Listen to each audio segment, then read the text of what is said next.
Guys, आप सभी की प्रिपरेशन कैसे चल रही है? तो अभी हम लोग करेंगे क्वेश्चंस, वो भी डिटेल में करेंगे। उस टॉपिक को हम लोग थोड़ा सा डिस्कस कर लेंगे जिससे कि हमारा कंसेप्ट और भी अच्छे से क्लियर हो जाए। तो देखिए, हम लोग क्वेश्चन करेंगे, यूजीसी नेट इकोनॉमिक्स से क्वेश्चंस करेंगे। तो अगर आप इस चैनल में नए हैं तो प्लीज़ सब्सक्राइब कर लीजिए और बेल आइकन को प्रेस कर लीजिए। इससे क्या होगा, आने वाले सभी वीडियोज़ की नोटिफिकेशन आपको मिल जाएगी और कोई भी वीडियो आपका मिस नहीं होगा। तो चलिए स्टार्ट करते हैं।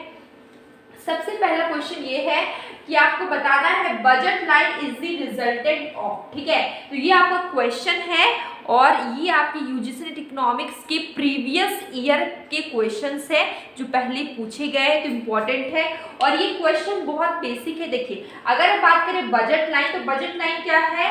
Graphical representation of all possible combination of to good which can be purchase with given income and prices. ठीक है, बजट लाइन क्या है? यहाँ पे मैंने ये एकदम आपका एकदम बेसिक लेवल का इकोनॉमिक्स है, माइक्रो इकोनॉमिक्स है। तो ये टॉपिक है आपके माइक्रो इकोनॉमिक्स का है। ठीक है, बजट लाइन क्या है? एक ग्राफिकल रिप्रेजेंटेशन। ठीक है, ये अभी हम लोग मीनिंग इसका देख रहे हैं, इसको हम लोग शेड्यूल और डायग्राम्स देखेंगे तो ये और भी क्लियर हो जाएगा आपको क्वेश्चन और ये टॉपिक भी। तो बजट लाइन सिंपली क्या है? एक ग्राफिकल रिप्रेजेंटेशन है। ठीक है, जितने भी यहाँ पे दो गुड होते हैं, पॉसिबल टू गुड्स का, जैसे कि एप्पल है, बनाना है, या फिर कुछ भी आप ले सकते हैं। Can be purchase with given income and prices.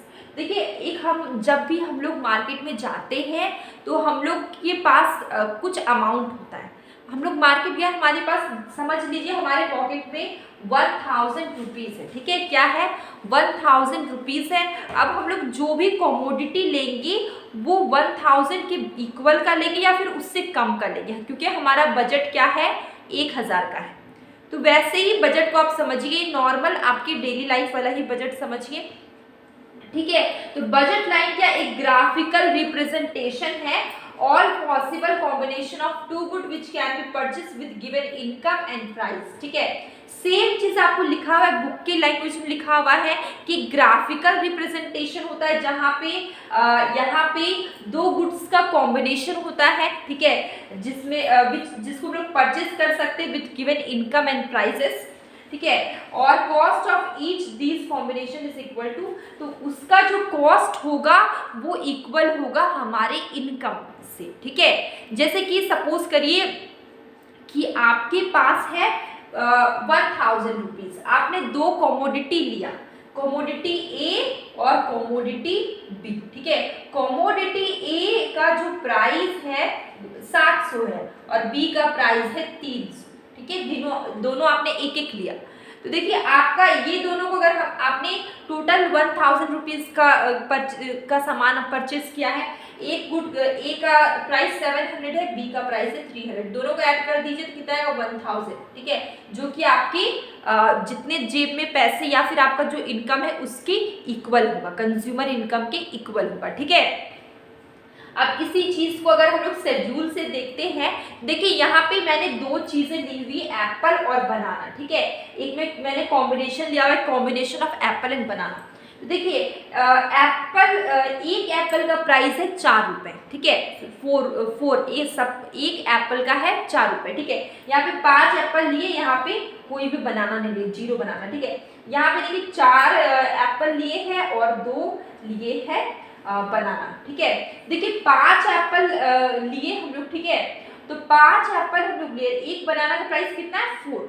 तो 5 को 4 से मल्टीप्लाई करेंगे तो 20। अब यहाँ पे बनाना हम लोग कुछ नहीं लिए तो 0। ठीक है, अब जैसे यहाँ पे देखते हैं, हम लोग ने 4 एप्पल बाई किया, 4 एप्पल बाई किया। ठीक है, 4 एप्पल। ठीक है, और यहाँ पे क्या है? एक एप्पल का प्राइस कितना? 4। तो 4 मल्टीप्लाई 4 60। ठीक है, यहाँ पे क्या हो गया? 60। और देखिए, हम लोग ने 2 बनाना लिया। ठीक है, 2 बनाना लिया, 2 रुपये प्राइस है, तो हो गया 4। दोनों को प्लस करेंगे, सॉरी यहाँ पे प्लस करेंगे तो कितना आएगा? 20 के इक्वल आएगा। अब सपोज करिए यहाँ पे हम लोग ने 3 एप्पल लिया, क्या लिया है? 3 एप्पल। ठीक है, सबका प्राइस कितना है? एक एप्पल का कितना प्राइस है? 4 रुपीज। 4 से मल्टीप्लाई करेंगे और देखिए यहाँ पे हम लोग ने क्या लिया? 4 लिया है बनाना। क्या लिया? 4 बनाना लिया जिसका प्राइस है 2। तो 4 बनाना मल्टीप्लाई 2, ठीक है, 12 प्लस 8 तो कितना है 20 है। मतलब हम लोग जो भी परचेस करेंगे वो हमारे कंज्यूमर, जो भी कंज्यूमर है उसके इनकम के इक्वल आएगा, ठीक है। जो भी हम लोग परचेस करेंगे, ठीक है, वो कंज्यूमर इनकम की इक्वल आएगा। कहीं पर भी आप देख लीजिए, किसी भी कॉम्बिनेशन में देख लीजिए, यहाँ पे देखिए, यहाँ पे देखिए, जो भी हम लोग परचेस करेंगे वो कंज्यूमर इनकम के इक्वल आएगा।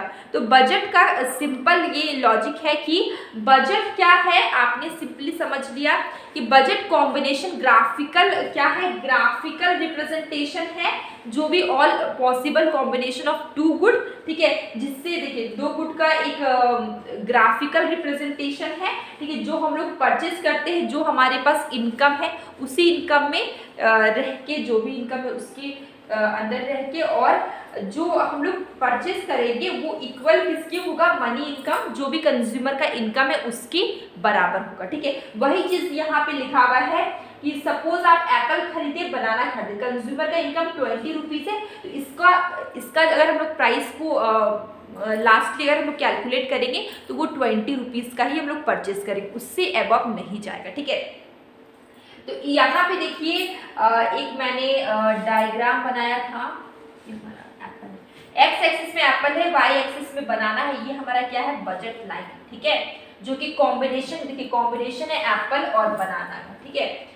तो ये देखिए हम लोग ने बजट लाइन में क्या देखा, बजट लाइन में क्या होता है, मार्केट प्राइस एक्स का लिया गया, कमोडिटी एक्स का, मार्केट प्राइस कमोडिटी वाई का, और इनकम ऑफ द कंज्यूमर, ठीक है। तो यहाँ पे देखिए बजट लाइन क्या है, कॉम्बिनेशन है दो गुड का, ठीक है। जैसे कि हम लोग ने यहाँ पे एग्जांपल में ए और बी, एप्पल और बनाना ले लिया, मार्केट में कोई और चीजें हो सकती है, आप उसको भी ले सकते, एक्स वाई ले सकते, कुछ भी ले सकते। देखिए वो क्या कॉम्बिनेशन है, दो गुड का कॉम्बिनेशन होता है, साथ में जो भी हम लोग परचेस करते हैं वो कंज्यूमर, जो भी परचेस करते हैं वो कंज्यूमर के इनकम के इक्वल होता है, ठीक है।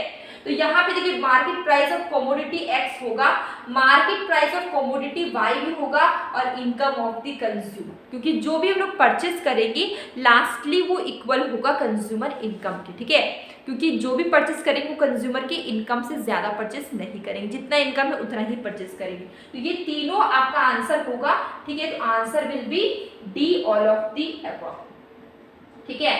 अब लोग यहाँ पे आते हैं, जैसे कि rate at which central bank lends funds to banks against approved security और एलिजिबल बिल्स ऑफ एक्सचेंज, ठीक है। तो इसका आंसर क्या है, जैसे कि यहाँ पे देखिए क्या बोला गया है कि central bank lends money to bank against approved security और एलिजिबल बिल ऑफ एक्सचेंज, ठीक है। तो इसका आंसर होगा लेंड्स फंड्स टू बैंक। देखिए यहाँ पे आप थोड़ा सा ध्यान दीजिए, अगर वर्ड्स में तो आपको आंसर आ जाएगा। देखिए यहाँ पे क्या बोला है, सेंट्रल बैंक, जो सेंट्रल बैंक है वो पैसे देता है बैंक को, ये कौन सा बैंक है, ये यहाँ पे सेंट्रल बैंक है, लेंड्स फंड्स टू बैंक्स, किसको देता है, कॉमर्शियल बैंक को देता है। जब सेंट्रल बैंक कॉमर्शियल बैंक को पैसे देगा तो वो कौन सा पैसा होगा, बैंक रेट होगा, वो किस में आएगा, बैंक रेट होगा, शॉर्ट टर्म लोन के लिए देते हैं, ठीक है, शॉर्ट टर्म के लिए।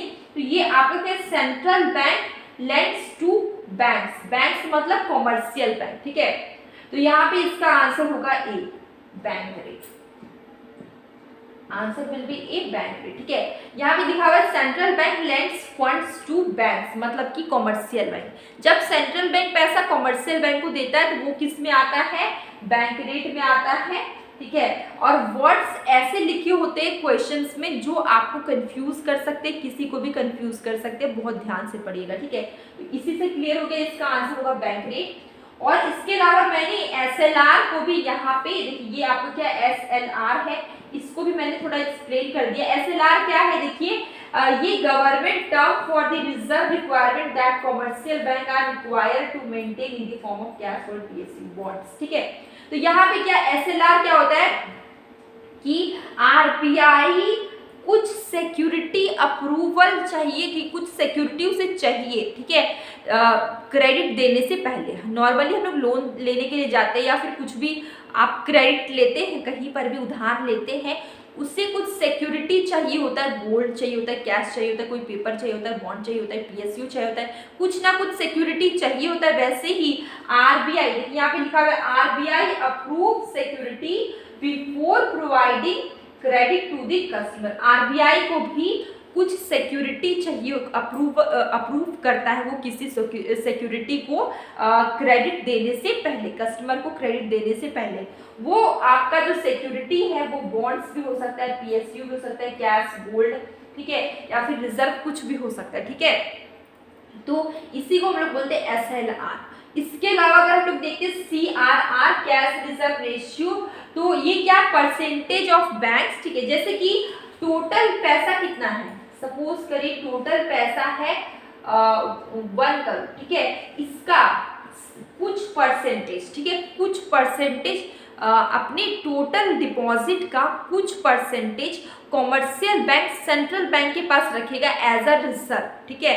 तो उसको हम लोग क्या बोलते हैं, कैश रिजर्व रेशियो। जैसे कि ये अमाउंट का सपोज करिए 10% या कुछ भी परसेंट, 5%, वो ना जो सेंट्रल बैंक जो कमर्शियल बैंक के टोटल डिपॉजिट का कुछ परसेंटेज वो ये कमर्शियल बैंक, यहाँ पे थोड़ा दिक्कत हो जा रहा है, कमर्शियल बैंक है, ठीक है, मैं यहाँ पे कमर्शियल बैंक टोटल डिपॉजिट का कुछ परसेंट, सर्टेन कुछ परसेंट, वो टोटल डिपॉजिट का कुछ परसेंट वो सेंट्रल बैंक के पास रखता है एज अ रिजर्व। इसको हम लोग बोलते हैं कैश रिजर्व रेशियो, ठीक है। यहाँ पे देखिए वही चीज मैंने लिखा हुआ है कि कैश रिजर्व रेशियो क्या है, परसेंटेज ऑफ बैंक, ठीक है, बैंक डिपॉजिट, टोटल डिपॉजिट का कुछ परसेंटेज, ठीक है, जितना भी अमाउंट है उसका कुछ परसेंटेज वो रखता है एज अ रिजर्व वो सेंट्रल बैंक के पास, उसको हम लोग बोलते हैं कैश रिजर्व रेशियो, ठीक है। तो यहाँ पे हम लोग को इसका आंसर पता चल गया, इसका आंसर मैंने बताया था बैंक रेट। तो ये कुछ क्वेश्चंस थे यूजीसी नेट इकोनॉमिक्स के। तो अगर आप स्टूडेंट हैं यूजीसी नेट इकोनॉमिक्स के तो प्लीज़ शेयर करें अपने फ्रेंड्स को, जिनको भी जो आपके साथ पढ़ते होंगे, ताकि उनकी भी हेल्प हो जाए। डेली मैं शॉर्ट वीडियो डालती हूँ जिसमें कि मैं क्वेश्चंस पूछती हूँ, तो आप उसका आंसर ज़रूर करें। मैं क्वेश्चंस बताती हूँ, आपको अगर आंसर पता हो तो आप ज़रूर बताइए, ठीक है, कमेंट बॉक्स में। तो अब हम लोग मिलेंगे कल एक न्यू वीडियो।